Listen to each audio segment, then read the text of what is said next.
This happened this morning and I feel like I'm going crazy. I never had an episode where I questioned reality. I'm not under any mind-altering substance. I barely drink alcohol like once every 3 months and I only have a cup of coffee every morning. So to understand what happened you need to know a little about me. I love fantasy and science fiction. I've been an avid reader since I was 11 and one of the things that always captured my mind was the topic of time travel. So since I was young I don't remember exactly when I started doing it. I developed a code to tell myself in case I time traveled, or if I ever encounter another me. I'm actually a little embarrassed about doing this, so it's not something I actually tell people. Until today not even my wife knew about this. The code has always been the same but I wasn't actually serious about it. It was just something of a private jokingly for myself when I left my mind drift whenever I read a time travel story. My code consists of 3 words, 1 in Spanish, my mother tongue, 1 in English, and 1 word I invented myself.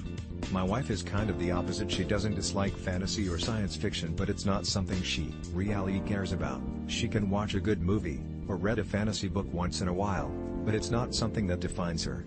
So this morning we were having breakfast, as usual, our son too, and he's having some difficulty learning to talk, and sometimes it's hard to understand him. We're in the process of stimulating him and teaching him animals and colors. We usually get really excited whenever he learns a new word, so we were eating and my son babbles something. To my ears it was nothing but usual baby talk with no sense, but my wife goes and says something like "Oh, canoe word," and gets all surprised. Was that English?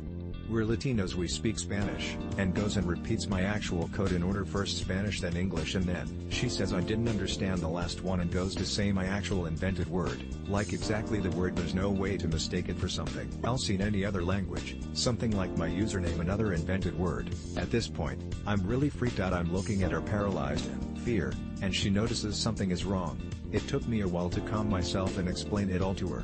She swears that our son said those 3 words and I'm sure that I only heard random babble. If not for the fact that I was actually freaked out and like trembling at all, I'm sure she'd think I was joking, but none of us can really explain what happened. And #X200B, edit, lots of people in the comments saying this is a cool story. I guess from an outsider's perspective it might seem like it, but for me this is the first time I really understand the meaning of the word paranoia. Before today, for paranoia was something light, like double checking if I locked my doors before going to sleep, but now I really understand why some people are